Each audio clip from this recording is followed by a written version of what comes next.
Okay, we have another Dear DSO entry, and you can fill out the form at dadstartingover.com/dear-DSO, and I will answer here in video format. This one comes from Graham. The title is Just Been Told. Uh-oh. He says, "Good evening, Ralph." Well, good evening, Graham. "I have listened to your book, The Dead Bedroom Fix, and I have started to put everything into place, only to be told tonight that my wife no longer loves me and hates the thought of me touching her. I did stay strong during the conversation, but I broke down at the end.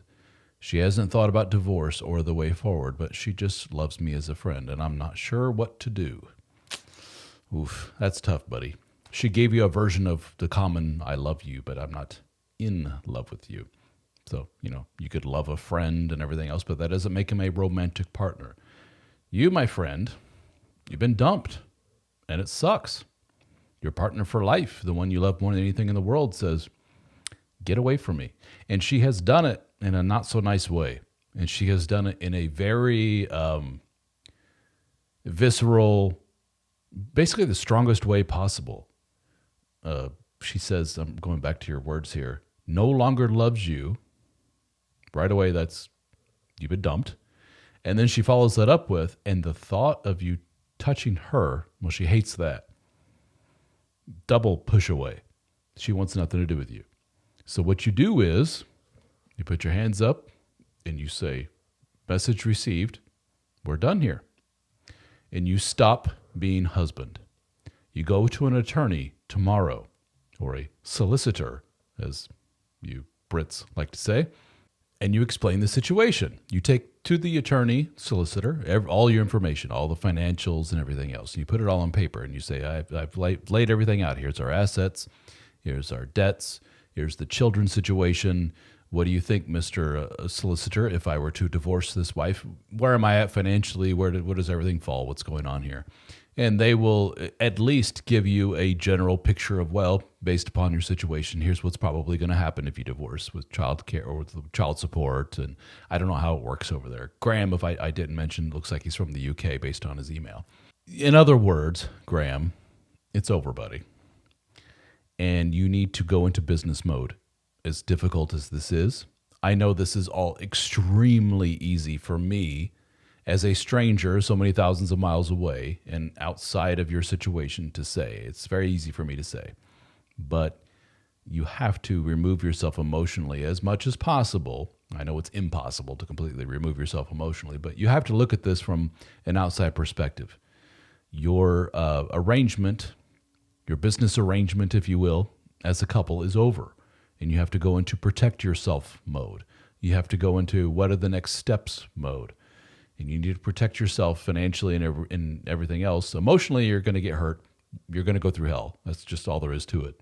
And but you need to see where life's going to take you. As much as they're not a fortune teller, these solicitors and attorneys, but they will be able to say, based upon their experience over the years, this is what they've seen for people in your shoes. So that's your best guess. So you take that information and you adjust accordingly. They may say it's time to start saving away some money, or they may say, don't do this, don't do that. Listen to them and follow their lead. And because this is not a time for guessing. This is not a time for chasing. This is not a time for trying to win her back. She's gone, buddy. She's gone. Is there another person in the picture? Possibly. If not, probably. That's usually what goes along with these type of things. I love you, but I'm not in love with you. More often than not means somebody else has pushed that button, which has caused me to wipe you from the table. You're done. Get out of here. You're an obstruction in the way of my new, better life. And the fact that you read my book, The Dead Bedroom Fix, shows that problems in the marriage is nothing new. Am I right? There's probably been a lot of red flags along the way, a lot of things that, point to you two probably shouldn't have got together to begin with. And the fact that she's pushing you away like this, not good. Now, I'm only hearing one side of the story, and I'm going on very, very little information here, admittedly. Maybe you're a monster. Maybe you're an abusive person. Maybe she has tried like hell to get the hell away from you, and nothing seems to push you away. So she needs to be very blunt about it. Your touch repulses me. I'm no longer in love with you. Who knows what's going on here? I don't know the full story. But the fact that you're reading my book and everything else allows me to presume a lot about you, which is you're a fixer. You want to fix this relationship. You want to hang on to her. So you're probably a quote unquote nice guy, which is another term for a codependent type of guy, a guy who is very anxious in your attachment. You want to hang on to her and hang on to her, and she keeps pushing you away. Get away from me. Get away from me. And this is the final push. I no longer love you. Your touch repulses me. Get the hell away from me. So it's time you listen to her, dude. If you play your cards right, I don't know how old of a guy you are. You don't say here. Your life going forward can be a very, very good thing. But you're going to have to put in some work.